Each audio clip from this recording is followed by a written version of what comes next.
Welcome to the Energizing America podcast, where we talk all things business, energy, and people, and why we need it in our communities and business. Recently, I had the opportunity to sit down with Nate Jacob.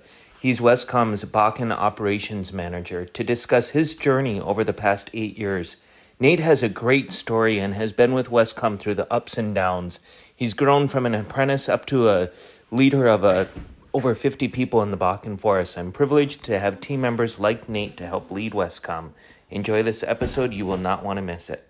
So, Nate, tell me, you've been with Wescom for several years now, and when you first came on board, you were an apprentice electrician, right? That is correct. And you've moved in from you were an apprentice electrician. What year did you start with us? It's 2014. Is that it was actually December 18th, I believe, in 2014. So I came up during the winter months. That's incredible, because not very many people make the decision to come up in the winter and then stay. So that was about a year after we had really started experiencing a boom. But how many people were here when you first came? Do you remember? I'm trying to, it was all just pretty life-changing, honestly. So there probably, at least eight maybe. We're a small crew. Yeah, it was, and so I know we were doing work for WPX, and we were doing work for Slauson. And I got put on the Slauson crew, and I don't remember there being maybe 8, maybe 10. Yeah. 10 guys. So we've since grown. So you come to us, you're a young, how old were you when you came out to the Bakken that first time in 2014? Well, I was 30 years old. 30 years old, you head out to the Bakken, you join this cowboy of a company. Yeah. I mean, by then we were really trying hard to find our footing. You were probably considered an old man when you joined our team, in fact. Because we were full of young apprentices. Absolutely, yeah. And especially at that time, it was incredibly difficult to find a journeyman electrician willing to, come for a reasonable price, and labor was scarce, and that was a challenging time. But we only had a couple clients working for us. Fast forward, we're now into 2022, and we've got, how many people are out here working under you? 50? Pretty close. We're about mid-40s right now with a few offers out. So yeah, the way things are going, end of year, I don't see why we wouldn't hit that 50 mark without any issues. 50 employees. So. And the cool part about the 50 employees we have now, there's always, as you go through a journey in a business, there's always good parts and bad parts. And I think if we wanted to be honest, we could come up with a lot of bad parts about 2014, and we could actually come up with a lot of bad parts about now, right? But if we think about the good things, when we're a little bit larger like we are now, our client diversification is awesome. Mm-hmm. During the pandemic, we fell flat on our face, but we still kept some people going. And I'm convinced the reason why that was able to do is because of our client diversification. There was one client, right? We went down to no guys working there. Yeah, it got pretty alarming there for a while. A couple of our clients kept us going. There was one that basically just shut the doors during that, and which is really tough. We lost a lot of good hands through that, and it's tough to see. But so you come in as an apprentice electrician, you eventually work yourself up. You left for a little while too, right? Yeah, I left for a little bit. To be honest, they always say that grass is never greener, and that is a true statement. This company is one of the most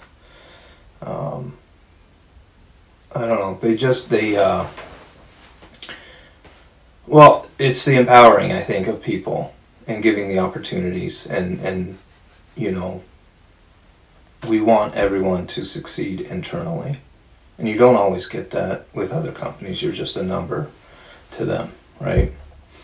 But yeah, you said it. I came in when I was 30 years old, right? Compared to what Lane Blakeman was here when he was 17 or 18 or what, I don't know, young guy doing this trade, and I'm 15 years older or whatever than some of these guys, and just starting off brand new. So lots of opportunity in this field, especially out in the Bakken. Absolutely. So when I came in, totally green to electrical, didn't even know what controls were, had no idea. But I can tell you what I was doing before I made this commitment, it wasn't working, right? I think I was working 2 jobs, my wife was working 2 jobs, and we were falling farther and farther, each year in the hole, just like a lot of families out there do. We were struggling. So we made that change. Came out here and was given an opportunity. It started out just running equipment, running the trencher, doing a lot of the labor work. For whatever reason, I was given an opportunity to get into the control sides. So going from labor and new construction and now into the controls and the function of locations. To be honest, just the opportunity was given to me. People say I succeeded. I feel like I'm not one to talk me up at all. Plenty for me to learn and still do learn. But that opportunity was there, and it helped progress to where I am now. After you mentioned I left for a little bit, you were kind enough to bring me back, and then basically was working directly under Devin Fraser over at WPX as a direct report. And I don't know how many people actually knew I even worked at this company.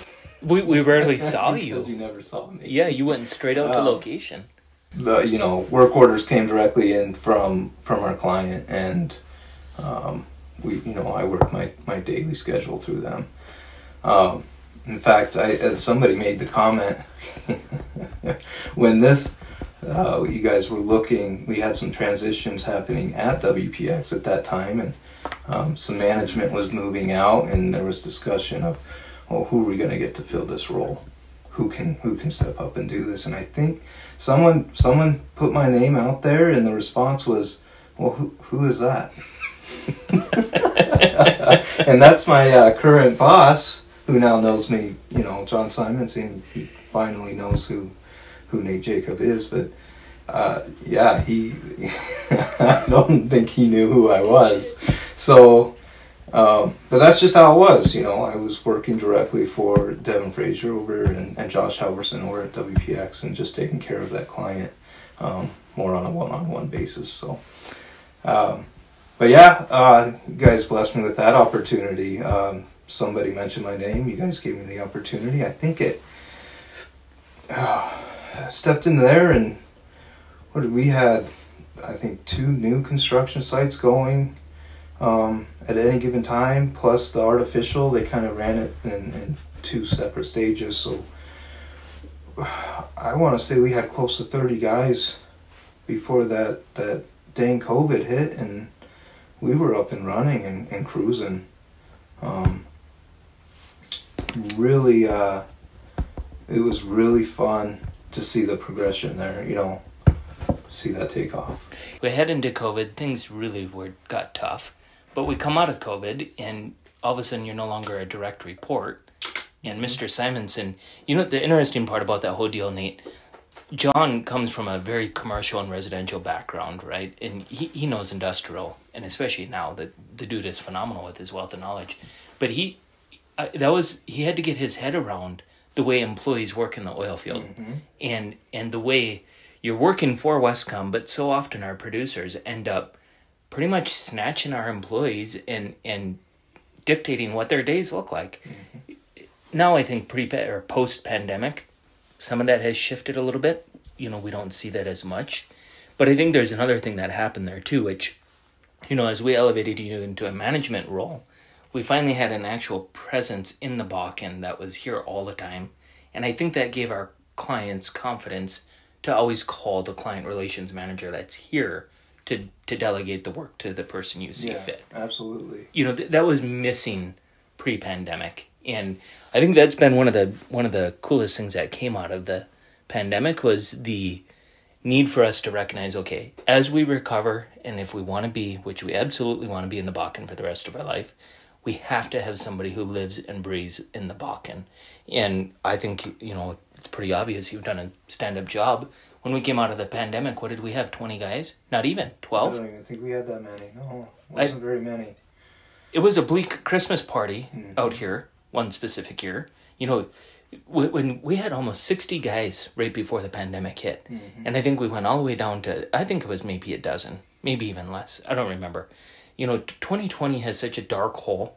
Like, I don't even care to remember too much of it. What I want to remember is the good that came out of it, right? And definitely one of the good things is yourself. And, you know, you're managing not just one office. You got 2 different offices. How many clients? There's 5, 6 of them? I mean, the major ones, right? Yeah. I mean, you want to talk about clients. We support a wide range of different calls, I guess. And, but yeah, our major clients. Leaving the client names out, there's... I would say there's 4 to 5. Okay. That are pretty consistent, yeah. And within those clients, what are we doing for them? Well, anything from service calls to commissioning locations and running through facility kills and operations, all the way from new construction of oil-filled sites. And, you know, some of these random calls that we get it's pretty interesting what we're doing. So there's been times where we're driving all the way up almost into Canada to help facilitate some service issues at a gravel pit, you know. But you mentioned what we do for them and where we've come. If you want to look, well, back when I started, we just did electrical, right? I mean, that was it. We were just building sites. And electrical, right? New construction only, I might add, right? And right now, I would say we've got 20% of our guys working in a more of an I&E commissioning set.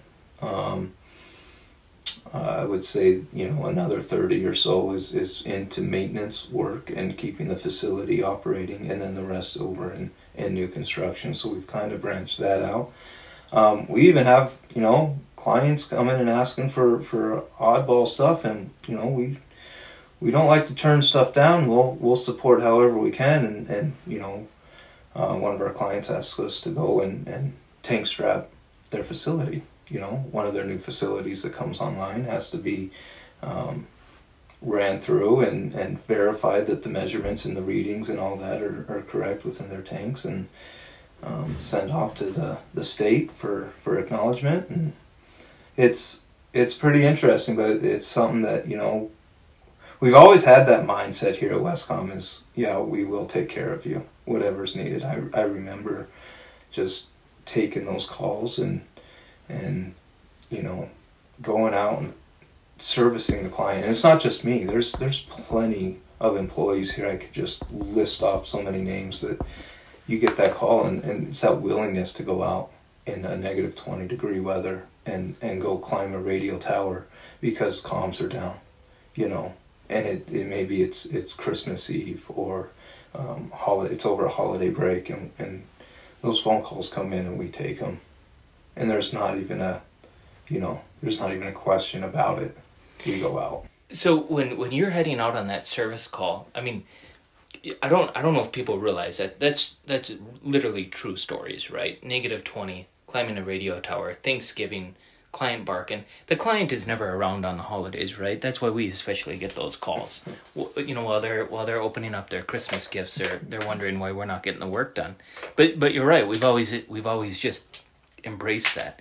But if you think about the types of work that we do and the opportunity that comes with it, you even say 50% of our work is involved in new construction, but I ran some numbers and some analysis recently, and I came up with 35% of our Bakken work specific tied to new construction. That's even better.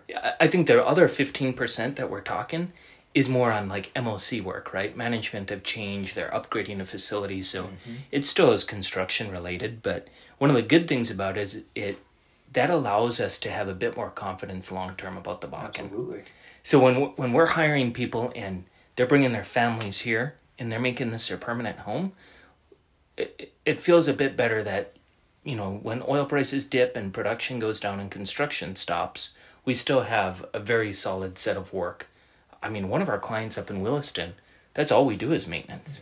And how many guys are we running up there? 8 to 10, depending on what's going on. Yeah.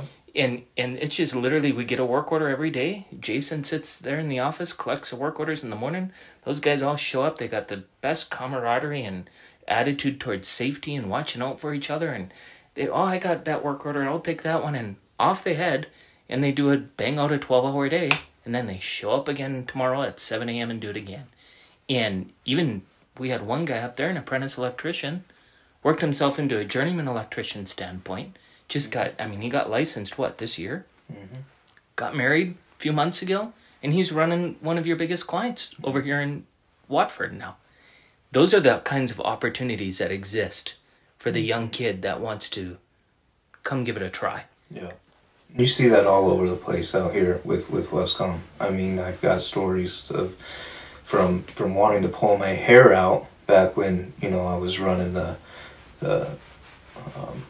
WPX client and the new construction and artificial lift, and now this guy that just used to drive me insane because he had this arrogance to him is now he has stepped up.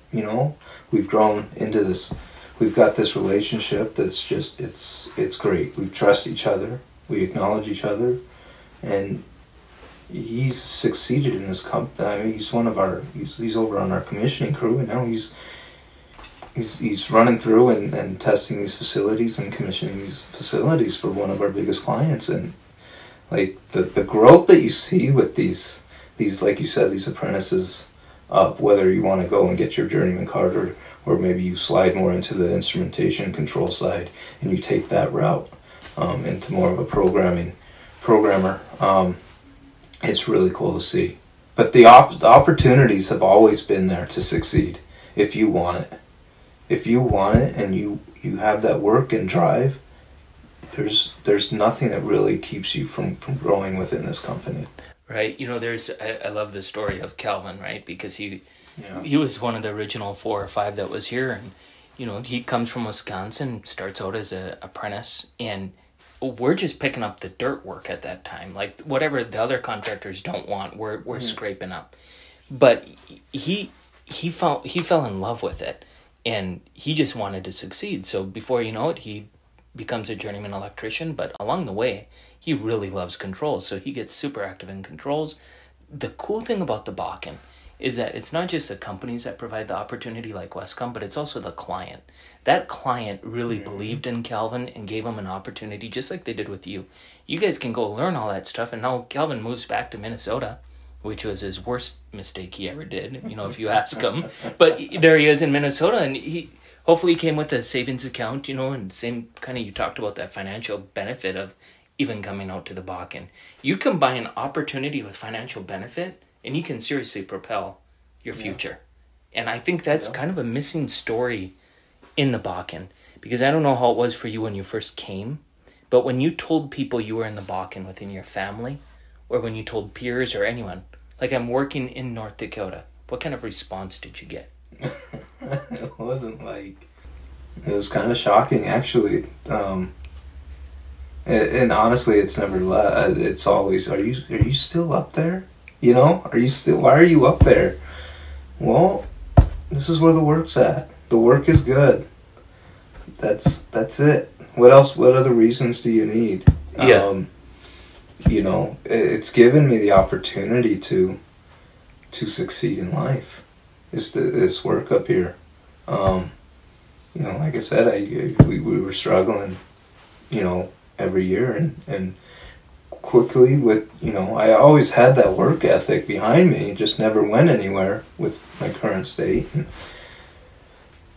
I tell you what, it really, it was a game changer to come up here and work in the Bakken, in this industry, given the opportunities, and my life turned around so quickly on that financial side of things. Did your wife come with you when you first came?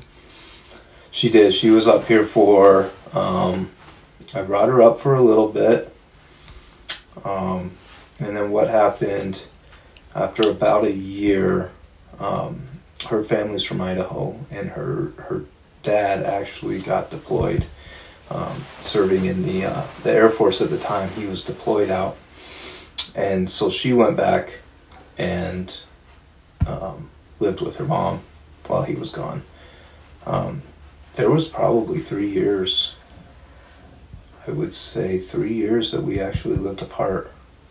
It's a long I was time. up here and she was back home. So. And the reason why I ask that is you've mentioned opportunity a couple times. Like, Wescom gave you this opportunity, and it's interesting to me because I don't think we gave you any opportunity. Opportunity is earned, and it's earned by, I don't want to use the word bravery, but I don't know what other word to use. You bravely come out to North Dakota, and you hadn't done electrical before, right? No. So out on a pad you go. It's 20 below. You're wearing this FR gear that you had probably never heard of, right? You got a hard hat on. You got your steel-toe boots on. The wind is whipping. And you go meet 4 or 5 people that are working on that location. And by the way, you're not just like working with them for a couple hours. You're working 12-hour days. I'm doing 12s now. And back then, we were working 12-hour days, along with if a service call came in at 8 o'clock at night.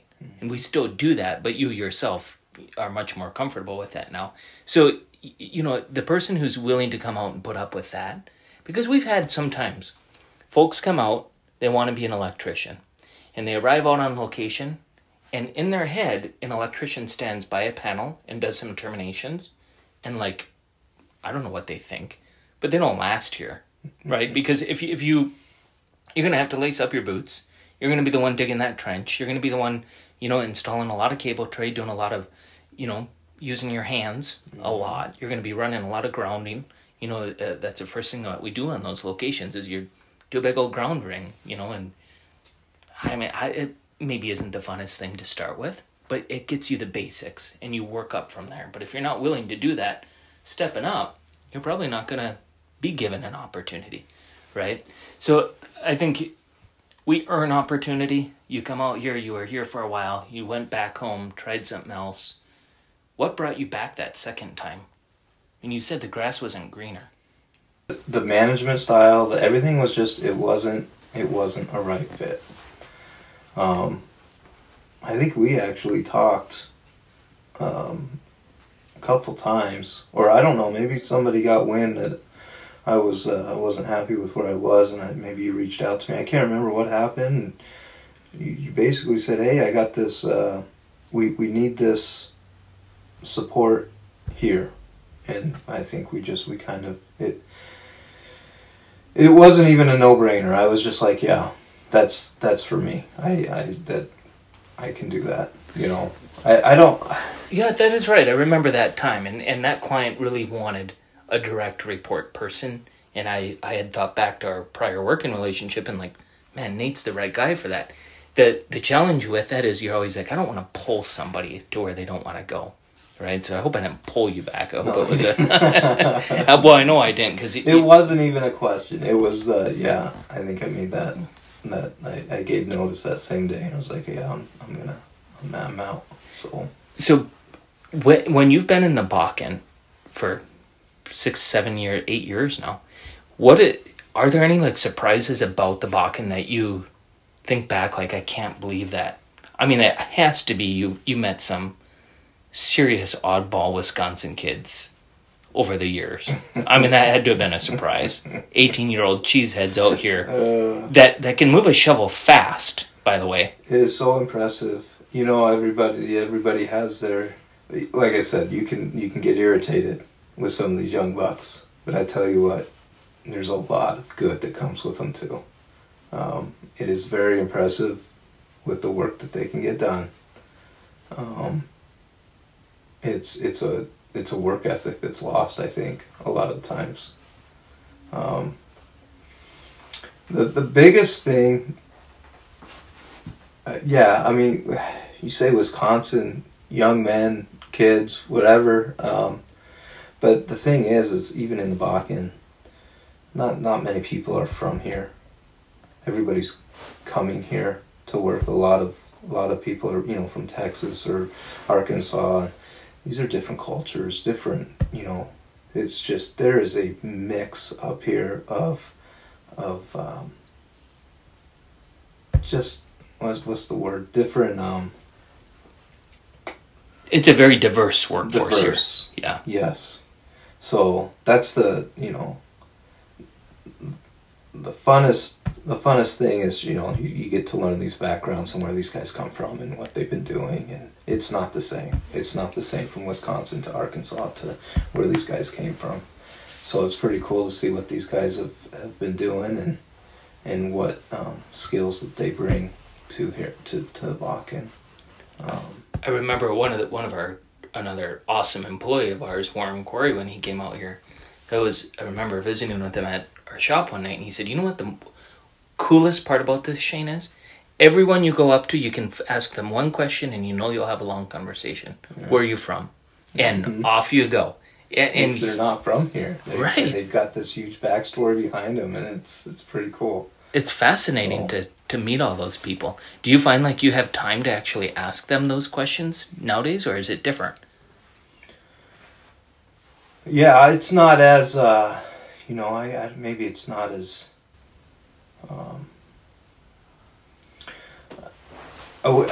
you say time. I feel like there's not enough time, but over the years you get to know these people and their background. It's not an instant, because it is a bigger company now, and where we only started with maybe 8 guys, and we've got 40 to almost to 50 guys now. It's a lot harder to have that one-on-one interaction, but it still does come. It just takes a little bit longer to really get to know where they're coming from. And I think what really happens is there's a lot of guys here, especially now more than ever, who've been here for a long time. Like we know each other. Mm-hmm. And a surprise to me about a growing team is how if you know that first core group of people, like minds work together. People like to... You're not going to find a really hard-working guy enjoying working with a team that doesn't like to work. That just doesn't really happen. So if you can build that right core people, your Nates, your Warrens, your Kelvins, your Johns, get those people in, they attract other people and it just builds upon itself. So in some degree, you almost already know each other before they even start.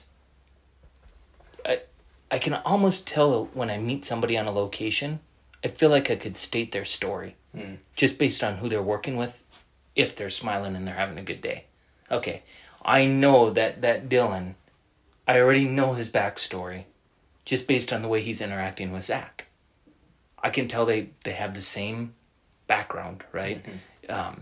Not to say that's always successful, and there's nothing better than working on a location with a guy, you're pulling cable tray, it's, I don't know, wet, cold, miserable, whatever the deal is, you get to know each other quite well. Mm-hmm. And how many hours are these guys driving a day? Right. I mean, hours. At least 2. And I think a lot of them, I think they probably catch up on some Z's when they're traveling, but they get to know each other pretty closely. What do you think about, as you think about going from an apprentice electrician into this I&E role where you're a direct report, going through a massive downturn with COVID, coming out of that, now you're running a couple offices, you got to join these annoying conference calls with myself and others at Wescom, and we're trying to do all this business stuff and talking about client diversification, and you need more trucks, and everyone needs trucks, so we're going back and forth. Through all of this, is there somebody that sticks out that could be like, man, he really was a specific mentor to me? Because it's one thing to move into that role, Nate, but it's a whole other deal to move into that role and do it successfully. And when we think back to our time within the Bakken, I think that transition has been made very successfully. And I just wonder, is there somebody in your life that you can point to, like, I don't know, that taught you that work ethic or taught you about embracing that opportunity? Well, yeah, I mean, obviously the work ethic, it's pretty crazy to look at the work ethic now to where I started working, back in, I don't even know, 95, 96. That's where it started. I mean, it always starts in the home, right? With your parents pushing that type of mindset. Go work for what you want. So I've always had that drive to work. I've always worked or tried to, take care of what I need to take care of. And obviously, as you progress, right, because you go from a single young man to a married young man, now your responsibility is increased, and now you're trying to take care of your own home, and that drive's always been there, and it definitely started in the household, growing up. Out here, you already mentioned Calvin, but like to watch him work, nobody did it better. The way he could motivate the guys, get production out of guys, do it in a positive way, reinforce, like a reinforcement type of role. And then he'd be on his tools and right next to him, answering the questions, working with them. It was really, and at that time I was coming in just with service calls, so I was just helping out as needed. But to see him have that management style at such a young age was so impressive. And I couldn't even keep up with him. We'll just blame my age at that point, because he was half my age at that point, right? He was a lot younger than me. So obviously he could it was just impressive to see him take charge and run it the way he ran it.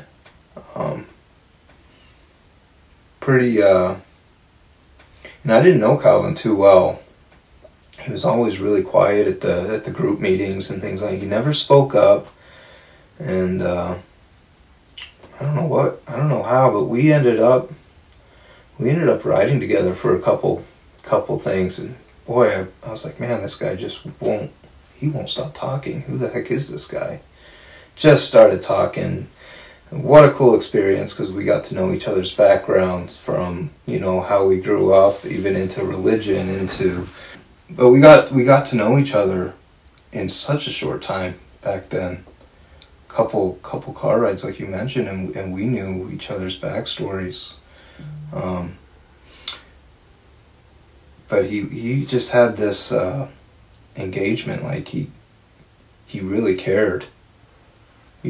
When you're talking with him, he really cared where you were coming from. And same with the guys. I know all the guys had the respect. And I know he had the respect for the guys out here. It's really cool to see. But, that's where, if I could say somebody I'd like to be like, it would be that Calvin Blakeman. What he did out here was very impressive. Yeah, you don't find leaders. I think sometimes we think that leaders are these arrogant know-it-alls who, just kind of strut their weight around. But it seems to me that the successful leaders are the ones who have a lot of humility and oftentimes are just leading by example. They're in the fight. Mm-hmm. When you need them, they're there. And they're there early in the morning, they're there late at night. Whatever it is, they're there. And they got your back.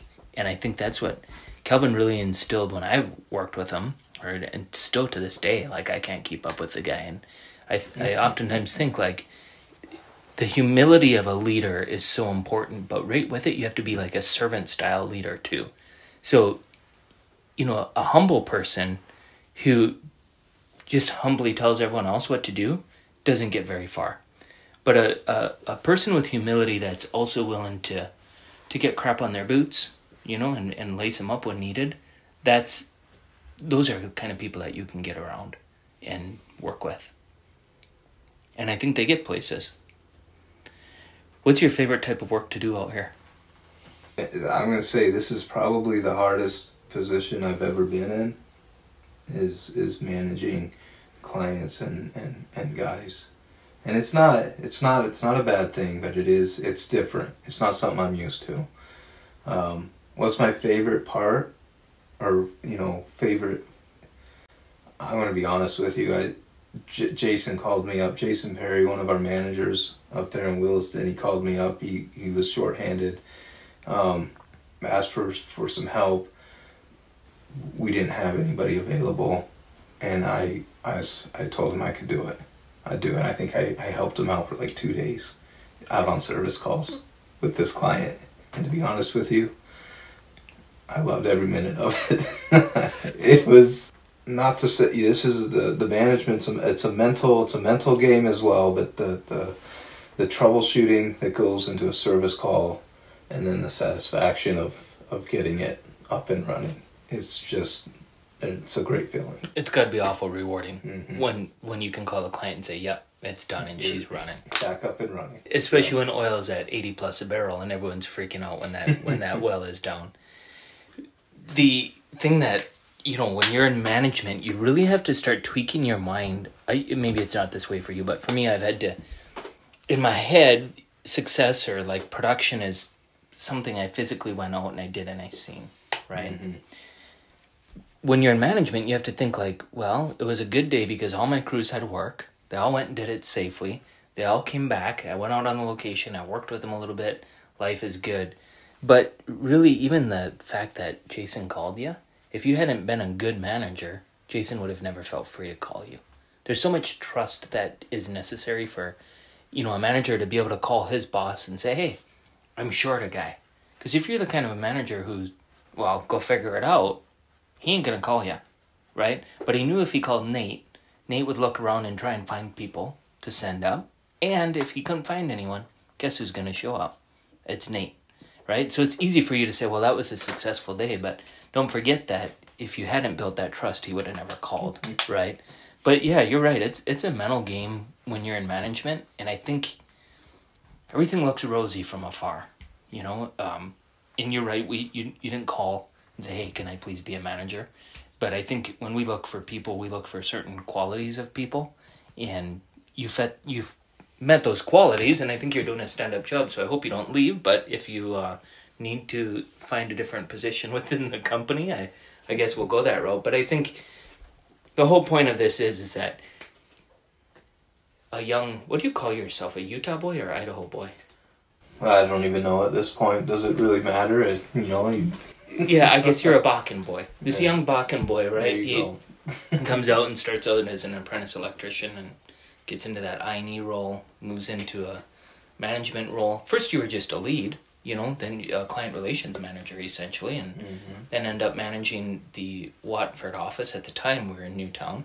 You know, our guys work a lot in Newtown, you know, compared to Watford here. But we made the decision to move to Watford during COVID, and of course now you've managed both Watford and Williston, but that's quite a little journey along there, and I don't think it's something that we can take honor for or whatever. It's just a journey, right? Everyone has one of those, and I don't even know if it was intentional, right? Like you and Mandy didn't sit down one night and say, hey, here's the deal, Mandy, I'd love to go be a manager of all these people and blah.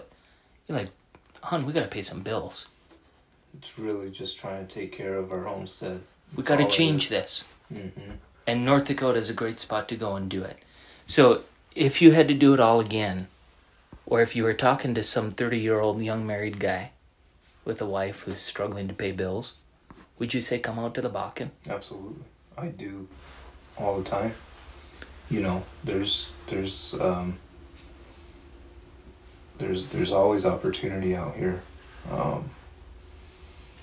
Like I said, I've gotten, you know, some of the family members they don't understand that, you know, why the Bakken? I mean, it's like I said, it's somewhere where you can support. The work is good. It's a fair wage, and you can make it here, and it can be a life. It can turn your life around very quickly. And that's not even just at Wescom, right? There's opportunity at our competitors and everywhere. Absolutely. I was just at a conference today, and that's a theme. Everyone needs people. There's not enough people in the Bakken again, but there's also so much to do out here, and the people that are out here. You know, you said you went to Minneapolis one time for a football game, right? Mm. The difference in people, and this isn't a knock on Minneapolis at all. I'm just stating that there's a clear difference in North Dakota, in the heart of the Bakken, with the kind of people you deal with, the kind of people you deal with in the gas station, you know, the kind of people who are at the grocery store. I get a lot of eyebrow raises when I tell people I'm going to the Bakken. Like, the Bakken? Have you heard what happens in the Bakken? Like, yeah, I'll tell you what happens there. There's a bunch of guys who work their tail off, and gals, by the way, that work their tail off out there. That's what the Bakken is. And when they're not working, like last time we were out, John and I and John, the two Johns and I went out with Russ, and we're out on Lake Sakawea fishing, right? And you were with that time that Lane took us out in the... I mean, we won't talk about that story. That was a near-death experience for all of us. A little scary. But those guys are going out hunting every night. You know, they're out in the Badlands. They're out on the lake. There's no shortage of things to do out here. And I think does it seem to you that in 2022, compared to 2014, industry's done a bit better job with work-life balance out here? Absolutely. Yeah, it's night and day now. The work is still there if you need the hours, but it's not like that pressing, you know, demand. There's you can still have a home life out here now. I don't think it wasn't always like that. It was, you were out here to work, but it's stabler. And what's cool about that, and you mentioned, you know, what happens out there in the Bakken, or we don't have that anymore. That's gone. The Bakken, it's a good place to live out here. It's developed. It's maintained. We don't have that riffraff anymore, you know. And you say, you know, yeah, that you know, curse out COVID, but to be honest with you, it filtered out a lot of the riffraff too. And the ones that stayed, they're the hard, dedicating workers, and they're the guys you want to work with day in, day out. So that was another positive of COVID. Yeah. Well, I think there's tremendous opportunity. I was making the case to our team on Monday night at home in a meeting that this has all the feel of 2019 or 2018 written all over. And what happened in 2018 is we could never catch our breath. All we needed was people. And by 2019, it felt like we were getting those people. We still had turnover because some folks move out here or come out here. They just come by themselves and they do it for a while and determine they don't like it, because really you better be willing to work at least 50 hours a week. You know, and then if you want, many of our guys are doing 70-hour weeks sometimes, or could be more. But, you know, maybe that's too much for them, so they move back home. Some guys come out here and then they bring their family, and their family tries it, and not for me. Or a lot of times lately, it sticks, and they're here. But what I'm saying is, back in 2018, from 2018 to 2019, those folks that were with us had tremendous opportunity, and I feel like that same thing is existing right now. It's if you have an inclination that you should try something different, you know, and let's be honest, at Wescom, we're not trying to hire everyone if you have a pulse. We want you to be ready to come out and work. And like I've said at some of our safety meetings and different times, please, guys, if you're here to just collect a paycheck and be lazy, do me a favor and quit before we root you out, because this team won't let you survive. They just won't. They work too hard. So I think that now is a great time to come join the Bakken. Absolutely is. Well, thank you, Nate.